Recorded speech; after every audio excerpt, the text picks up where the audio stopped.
Hello, my name is Kathy, and today I'll be discussing how to use homeopathic remedies on ailments, continuing with ailments starting with the letters B and C.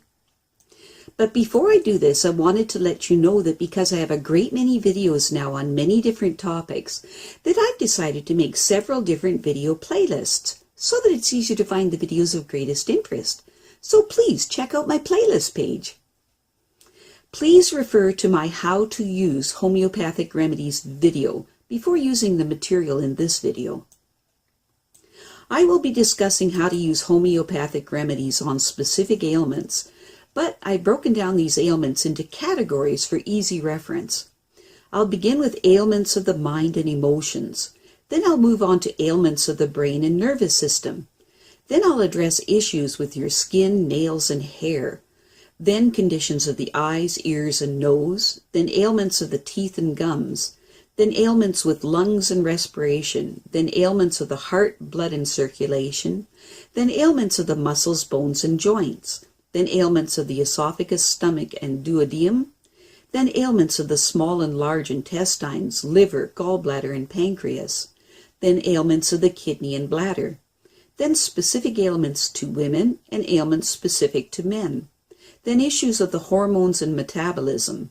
After that, I'll address the issues of homeopathic remedies on infections, infestations, and the immune system. Then issues surrounding fertility and pregnancy and surrounding childbirth and postnatal problems. The homeopathic remedies that address special problems in infants, ailments and diseases in childhood, and special issues of adolescents, and finally, special issues of the elderly. Constitutional treatment involves treating the totality of the individual person. Everyone is a unique individual with a unique physiology that responds to substances differently. In homeopathy, it is recognized that people will react strongly to certain remedies, and as a result of this, they can be loosely placed into different categories called constitutional types. Homeopaths talk of, for example, phosphoric types. These are people who react strongly to phosphorus, or arsenicum album types. These are people who react strongly to arsenica album. The belief is that people of one type share similarities in terms of body shape, character, and personality, and the sorts of diseases from which they suffer. As an example, Natrum Mur people tend to be pear-shaped, have a dark complexion, be fastidious and rigid in personality, and keep themselves to themselves. They also crave salt and suffer from constipation. As another example, lycopodium types tend to be tall, gangly, and of a stooped appearance, with an anxious expression and a craving for sweets, and a propensity to produce intestinal gas. Of course, constitutional types have their limitations. In reality, each person is an individual, and so there are as many constitutional types as there are human beings. And accounts must be taken of the sum total of the person's inherited predispositions, past illnesses, diet, general reactions to the environment, intellectual and emotional features, and general attitude towards life. This is what is meant by constitutional treatment. I will be making detailed videos of the various constitutional types, and when I have completed the use of homeopathic remedies on ailments. The ideas, procedures, and suggestions in this video and all my homeopathic videos are not intended as a substitute for the medical advice of a trained health professional. Consult your physician before adopting the suggestions in this video. If you're pregnant, do not attempt these techniques without the approval of your physician.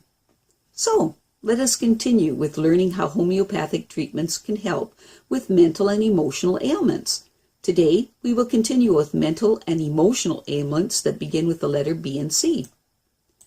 Bulimia. Bulimia is the compulsive eating of huge quantities of food, usually of the sweet kind, followed by guilt, self-induced vomiting, and/or abuse of laxatives, and a period of normal eating or total abstinence from food. Gorging is sometimes a feature of anorexica, But many bulimics are not anorexic in appearance, nor are most of them in their teens or still living under their parents' roof, and so the true extent of the condition is not known.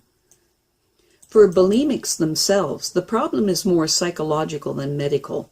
They know that binging is a form of consolation, perhaps for loneliness or lack of affection, and they also know that it is a form of self-punishment, like the vomiting and laxatives afterwards. If the root of the problem is depression, insecurity, or a general feeling of inadequacy, psychotherapy or constitutional homeopathic treatment is recommended. Some bulimics find that vigorous exercise helps them keep their appetite under control. If no emotional cause can be established, the possibility of a food allergy or nutritional deficiency should also be investigated. Now some specific remedies, to be taken every 12 hours for up to 1 week when the urge to binge is very strong. 1.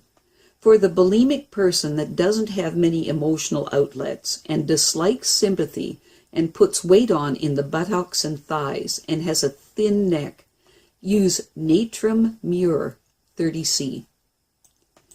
For the bulimic person that is overweight and always feels chilly and is apprehensive and timid and craves eggs, use Calcarea 30C. For the bulimic person that has an anemic pallor but flushes easily and is oversensitive and physically weak, use Ferrum 30C. For the bulimic person that is timid and weeps easily and feels uncomfortable in stuffy surroundings, use Pulsatilla 30C. Self-help.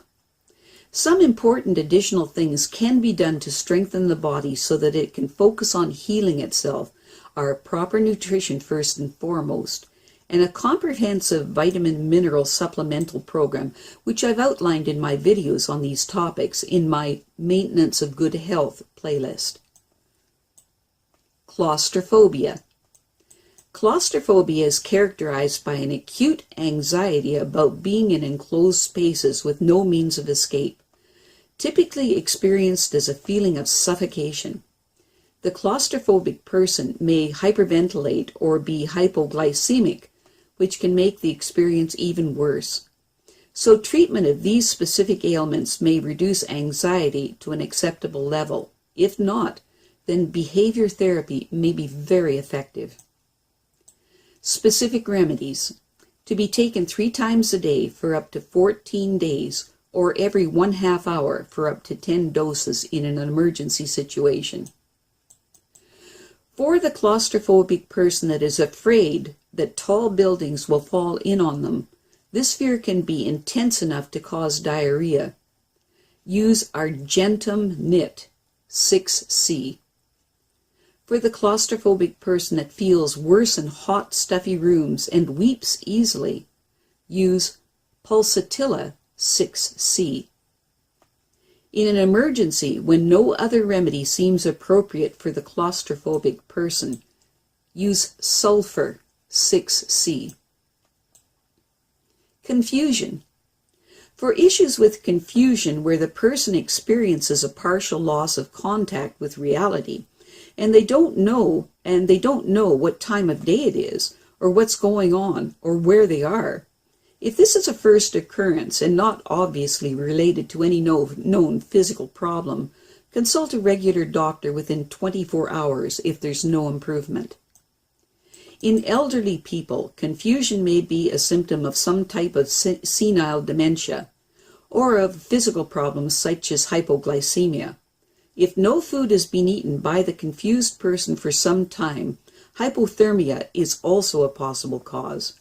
If the home is inadequately heated and the person's stomach feels cold, and if there is coughing or incontinence, it can be dangerous to leave a confused person, especially an elderly person living alone.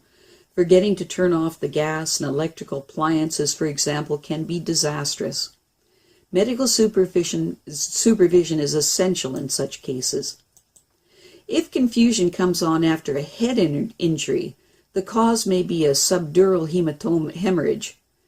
If it is associated with weakness and dizziness, numbness or tingling, blurred vision, or difficulty speaking, the cause may be a stroke. If it is a brain hemorrhage or stroke, then get the person to a regular doctor immediately. Another cause of confusion can also accompany fever, and in some cases may be due to lead poisoning or a drug side effect or abuse of drugs such as solvents. Specific remedies. For a person that is confused and yet is hasty and in a hurry in the mornings and yet calmer and more lucid as the days go on and experiences constipation, use Alumina 6C 4 times daily for up to 14 days. Some important additional things that can be done to strengthen the body so that it can focus itself on healing itself are proper nutrition first and foremost, and a comprehensive vitamin and mineral supplementation program, which I've outlined in my videos on these topics in my Maintenance of Good Health playlist. It's also a good idea to check for lead in the food and the environment. I have a great many videos now on many different topics, and so I've decided to make several different video playlists so that it's easy to find the videos of greatest interest. So please check out my playlist page. Well, that's it for now. To stay up to date with my latest videos, make sure to subscribe to this free YouTube channel by clicking the red subscribe button right below this video. Take care.